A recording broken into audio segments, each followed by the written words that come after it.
Today we're going to talk about getting a good night's sleep. Right now I'm guessing since you're here that you've had at least one night of not so good sleep in the probably near past. Okay, and we're going to walk through some different reasons why you may be having problems with sleeping, different things to do about it, and then like we always like to do with our presentations, we're going to spend the last half talking about those action items that you can do that are going to, from a lifestyle perspective, that you can start from today that can improve the amount of sleep that you're getting and the quality of sleep that you're getting. All right, so we're going to leave you with that at the end. I do want to remind you, just like all of our presentations, it's not to take the place of medical advice. What we like to do is give you that background and foundation on these different health topics so that you can then go and have a better conversation with your doctor about how this applies to you. So instead of spending an hour sitting down with your doctor and getting the basics on sleep, you can then go in and say, well, I know those things. Here's where I'm having the struggles with, or here's how I have questions on what does this mean for me. Okay, so always take that back to your doctor. The importance of sleep. Okay. Now, if you have ever had a bad night's sleep, you know how important sleep is. Okay. A lot of things happen at night while we're sleeping. Very important things that determine how our next day is going to look as well as our future health. So we don't want to skimp on even one night of sleep. Our immune system gets strengthened at night.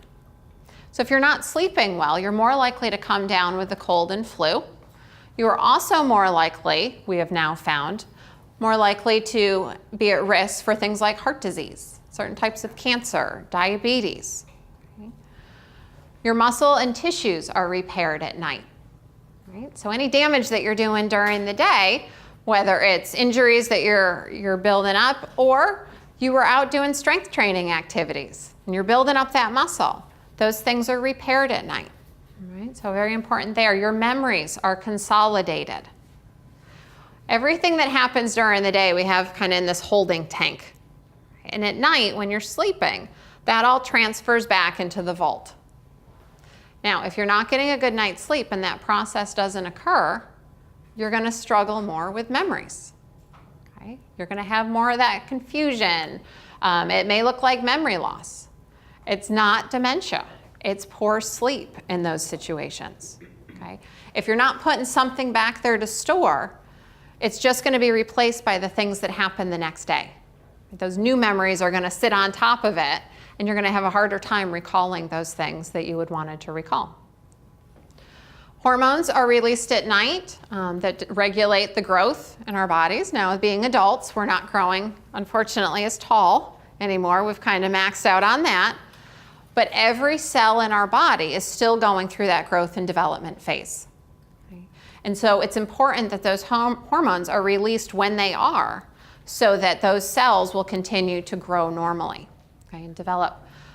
On a day-to-day level, though, there's 3 hormones that are released at night that control how hungry you feel, how full you feel after eating, and how well your body handles that food intake. So if you're not sleeping well, we know that that's associated with problems with weight. Now, you've probably noticed this yourself. If you've ever had an early morning flight, you never sleep well the night before, you're up early, scrambling around, you're traveling during the day, and you just feel like you're hungry, right? And it's, oh, well, it's just because I'm traveling, I'm off my regular schedule. But we eat, and then we're still hungry after. Okay? Those hormones weren't released correctly the night before, and that can have an impact then on how hungry we feel and how full we feel after eating the next day. Emotional balance. This one doesn't take much explanation. If we sleep well, we can basically handle anything that comes our way. If we don't, watch out, right? We can get cranky, we can get emotional, irritable, all of those things throw us off kilter. But with a good night's sleep, our emotions are on track. And then mental alertness.